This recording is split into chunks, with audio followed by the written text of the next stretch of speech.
What's going on, everybody? My name is David Burgess, aka Justin Sherman. He's in my video. I hope all is well. Obviously this book was fantastic. Teach Like a Pirate, awesome book. The audience that I'm going to be speaking to are the future physical education teachers, and I think it's very important for us to really implement literacy, writing, vocab, and to be honest, I really never thought of that. Me being a sports guy and physical education future teacher, I never really even thought about literacy or vocab. But just through doing investigation and learning and really sitting down and thinking about different ways I can incorporate it in my classroom, there's actually some very powerful ways that we can really use literacy and vocabulary in our physical education classrooms as teachers. And I actually have a baseball training business as well, so it made me think of different ideas and different ways that we could really implement writing, which I think is really underutilized for kids in today's age anyway. So I think it should be used, and here are just some of the bullet points that I'm going to go over. The first one from David Burgess, his hook, which I thought was fantastic. The student-directed hook. So the student-directed hook I thought was great because it gives kids choice. And ultimately, we're always trying to figure out ways to almost not teach, but more manage. So if you can give kids choice through the student-directed hook, one way you can do that with literacy is by writing, letting kids write their respective workouts on the board. You can have four or five boards in each corner, and have a group member in their groups write down their specific exercise that they need to perform. They need to spell the exercise properly. They need to talk about what else it relates to. So if it's jumping, what other types of jumps can you write down? Could it be kind of a hop or a skip? I want all these words to be written out. So they're learning obviously the words of fitness and locomotor movements, but also the spelling. So this is something that really gets their cognitive function moving a lot more. Another one is a pre-assessment test.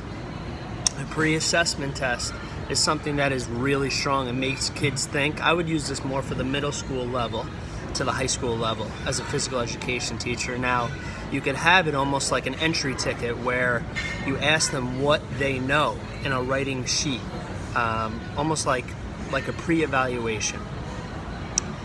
So that's a very powerful tool. See, like, okay, do you know what a push-up is? Do you know how to do a push-up? How about how many push-ups do you do? That's a great way to really use writing skills in a physical education classroom setting. Another way is showing what you know. How about instead of what you don't know, showing what you do know in a physical education setting? This gives kids tremendous confidence. Again, and it makes them think. You use their cognitive skills. I'm using the cognitive skills. It's great to use as a up-and-coming physical education educator. So that's a powerful tool to use. Again, in their writing, they're thinking about what action to take, as well as thinking about the spelling. I wouldn't be as strict on the spelling, and I know we're in a literacy and content area class, but I think the act of them trying to spell is a great thing in phys ed. And then also an exit ticket. So you have the entry ticket, and then you can also do an exit ticket, either after a class or at the end of a semester, to go over some terms, almost like a mini test. Now, it's not going to be a test where, if they fail the class, but something where they say, look, did you learn the proper method of stretching this semester? Did you learn that where your hamstring is? I'm making this up, as far as see if you made an impact on them, not necessarily for their grade, but if they have a lower grade, it's really not on them, it really is on the educator. And that's something that we need to really take charge of as a phys ed teacher, or any kind of teacher, any leader, role model. So that's another big one you can use, a pre-evaluation as well as an exit ticket. You could also do this at the end of a lesson and make sure the students understood the class. That's more micro. More macro is more what did they learn for the semester, I guess you could say. So that's a great way to use literacy in phys ed. Reflection. So something you can use as an extra credit. I've actually done this before in a physical education class. I had kids that maybe didn't participate as much, didn't really like the activity. You can write in a reflection, just a reflection on what did they learn, what did they enjoy the most, what did they take away from phys ed. And a great powerful lesson is not a yes or no question, but more a what does physical education mean to them? And it has to be an X amount of words. And again, selfishly speaking, it helps you as an educator in the classroom. And it's also a great way to get kids to think and use their cognitive function. Think, problem solve. Yes, it is problem solving because they're thinking. They're thinking about what to say and reflecting on what they've learned, and it makes them use their leadership skills, actually. And then finally, I think a powerful one is a journal, a food journal. A lot of kids today, students, are unhealthy. You know, they're going home. We don't know half the time what they're eating. They could be eating McDonald's 3 times a day, even though McDonald's is fantastic.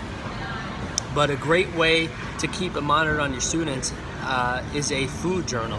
So have them, keep track of their calories, what they ate for breakfast, how many calories, find out how many calories, have them write down how many calories are in each food, figure it out. Lunch, have them figure out what they ate for lunch, have them figure out what they ate for dinner.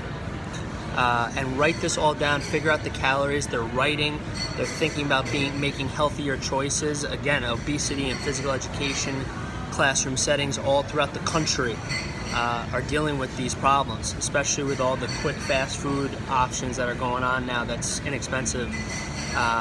This is a great way for students to really think about it. And if it is something that you can look at, maybe there's a way you can implement a healthy system in the school or in your classroom, and whether it's on purpose that they're doing this because of money, or just purely because they don't have the options, they don't have any choice. Maybe you step up as a physical education teacher and as prizes give away healthy prizes like an apple, like a banana.